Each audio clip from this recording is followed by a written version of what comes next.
Hi there, I'm Andrea Koppel, and it's time for coffee, the podcast where you get to hear firsthand what the jobs and careers that interest you the most are really like. Hey there, Java junkies. Hope the commute is going smoothly or you're enjoying your walk with your dog. Still, keep one hand free for a mug or a tumbler full of your favorite caffeinated beverage because it's time for another caffeinated career conversation. And my guest today is Ben Wittes, the editor-in-chief of Lawfare, a blog he co-founded devoted to the discussion of U.S. national security choices. But I gotta tell you, calling this a blog is like calling the New York Times a blog or BuzzFeed a news feed. You gotta check it out. There are podcasts, book reviews, research papers, series, and also of potential interest to Java junkies, there's a job board. We're gonna get into all that. But Ben is also a senior fellow in governance studies at the Brookings Institution, which is a nonpartisan public policy think tank. And he is the author of several books and is co-chair of the Hoover Institution's Working Group on National Security, Technology, and Law.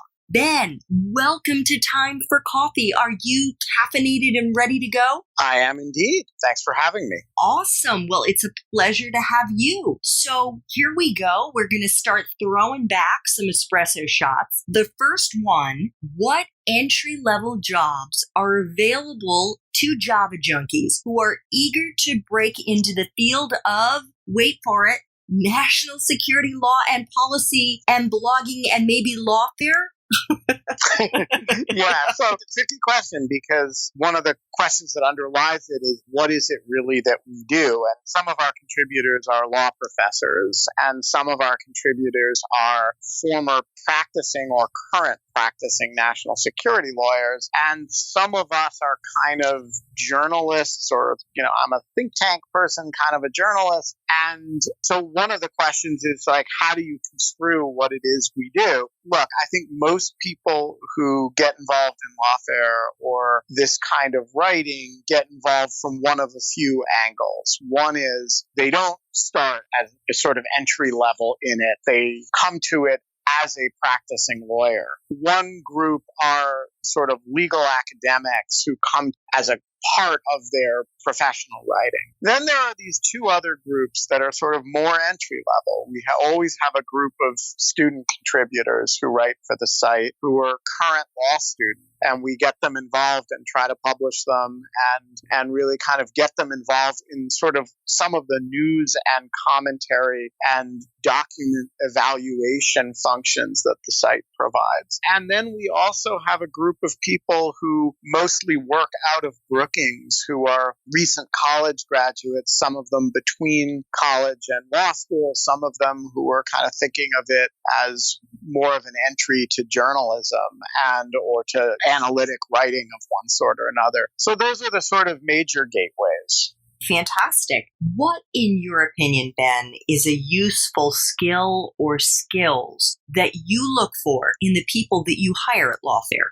So there's two that are dominant over everything else. One is the ability to read law texts and have something interesting to say about them, to analyze them well. That tends to select for people who are either lawyers or going to be lawyers at some point, but I'm not one, and a bunch of our people are not lawyers. They're just the sort of people who know how to read a sonnet really well, and reading a sonnet well is very similar to reading a statute well. And so that's one set of skills. The other set of skills is writing, and writing. In the work that we do, there are only two kinds of people. There's the people whose copy you have to redo completely, and there are the people who that is not true of, and they give you something and it is not necessarily ready to run, but you've got a good text to work with. And in the long run, that latter group of people, the people who can produce text that you want to publish, are just dramatically more valuable than the people who can't. For sure. You've touched on this already, but do you think someone's major in college is a deciding factor to break into this? In other words, if they haven't studied law or national security or fill in the blank. Is that a deal breaker for you? No, certainly not. I mean, and it would be very hypocritical if it were. I studied English literature and Japanese history in college. And, I actually think that prepared me pretty well for writing about law in a weird kind of way. Not that that was what I studied, but I really learned how to analyze texts and I really learned how to write. And as I got more interested in legal issues and writing about them in particular, those were the skills I used. And so I sort of think of college as a great opportunity for people to do deep dives and learn something. It's not pre-professional training. And if somebody comes out of college with a math degree or a degree in physics and an interest in writing about law, that's great. I take that very seriously. And if somebody comes out of college having known since they were 12 that what they were really interested in was law, and so they studied a lot of law in college, that's great too.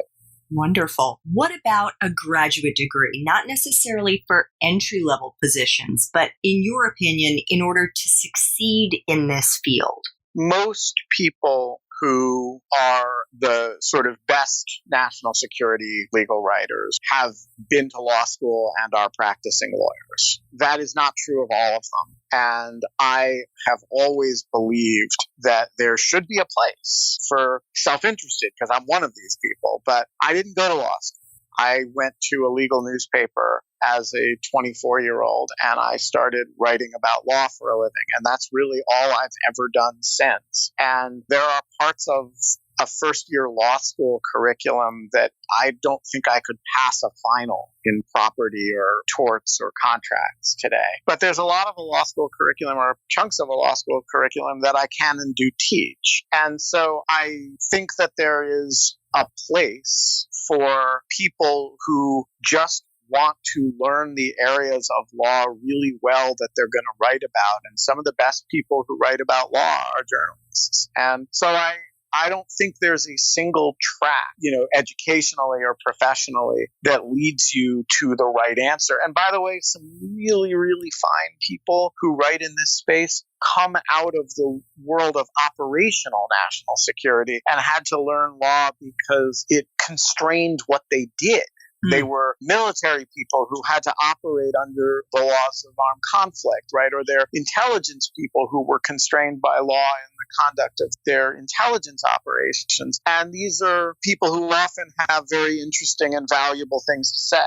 I love that. I just think that's so exciting to know that you can come at this from so many different angles. That, again, leads us into the next question. What kind of life experiences do you think are the most useful for someone starting out in this field if they can maybe try to expose themselves to better prepare for it? It's a really interesting question, and I think the group of people who do this and do it well are so diverse that it's hard for me to identify kind of a single set of prototypical life experiences. But I do think that there is a difference between the group of people who have actually worked inside government, had access to classified material, and had to work with it and had to make some of these hard decisions constrained by law, working with the law as they did them, and those of us who've never had that experience. And one of the things that I think is really important on Lawfare is that we integrate the voices of people who have very granular professional experience in national security operations, in national security policy, with people whose backgrounds are more academic, in my case, more journalistic, and who tend to be more looking at things from the outside. So we try to include a lot of practitioner voices in the conversation.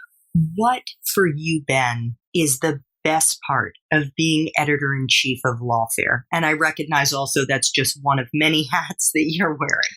Yeah, but it's increasingly the main one. I mean, it's a very large percentage of what I spend my day doing. Look, this is a remarkable time for Lawfare. We built it as a small site designed to speak to a very small audience, which was the world of practicing national security lawyers. And over the last couple years, it has broken through to a mass audience. And so there is a real pride in the fact that this work that we're doing, that a large number of people suddenly seem to understand that it's valuable and why it's valuable and that it's important.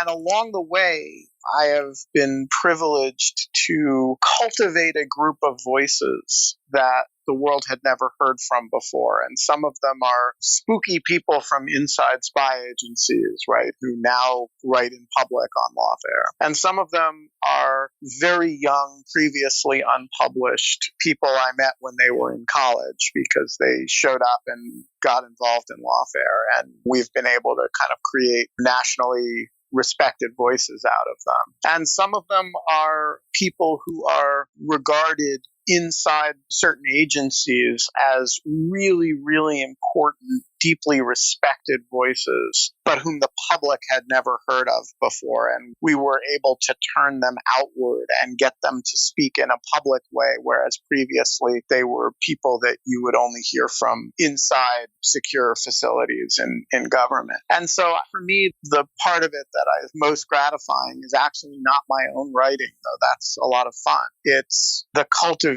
of a forum in which all of these things could happen, and these other voices have become voices that are part of the national conversation.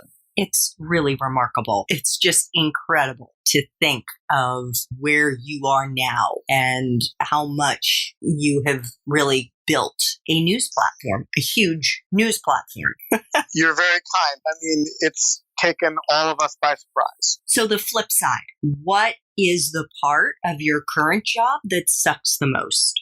I'm going to answer that more candidly than I probably should. I'm not the most natural fundraiser or business kind of entrepreneur. I'm very, very good at the editorial side of lawfare, I think, and I'm a little bit less good at the building an organization from scratch aspects of it. And I've come to have a lot of respect for people who build organizations successfully and have confidence in doing it, because I'm always amazed at how hard it is, actually, and how much I don't trust my own instincts on it. Ben, what is the best career advice you've ever gotten? Gosh, I'm going to tell you two stories. They're from two very different people. And one of them involved a good friend of mine when I was thinking of leaving the Washington Post. I went to her and I said, I don't really know what to do with myself now because, I'm an editorial writer at the Washington Post. What does that really qualify you to do? And she looked at me completely contemptuously. And she said, Ben, here's what you're going to do. You're going to call up. And she named the head of a major think tank. And you're going to say to him, here is exactly what I want from you. And you're going to make a series of completely unreasonable demands. And you're going to cite salary figures in which the decimal point is not in the place that it should be in your judgment. And you're going to offer nothing that you're going to do for him. You're simply going to tell him what he's going to do for you. And then she cocked her head to the side and smiled and said, and if you're bossy enough, he'll do exactly what you say. And I did that. And that person, in fact, said no. And then I did it again. And that was the beginning of my post-Washington Post career. And didn't play out exactly the way she described. but I learned that telling people what you want from them is actually an extremely valuable way to interact professionally. And a lot of people don't do it and aren't good at doing it. And the worst they can do is say no. And maybe they will, and that's fine. But you shouldn't relieve them of the obligation of saying no to you by not asking. So that was one moment of real breakthrough professional advice for me that happened for me in late in my career. I was probably 37, 38 at the time. The other one happened right when I went to the Post. And I had come to the Post from a small legal newspaper. I was 27 and I was going to write editorials for the Washington Post. It was quite heady. And I was worried as hell. And a reporter friend of mine took me out for a beer and said, okay, tell me what you're worried about. And I said, I'll tell you what I'm worried about. I've never done daily deadlines before because the paper I worked at was a weekly.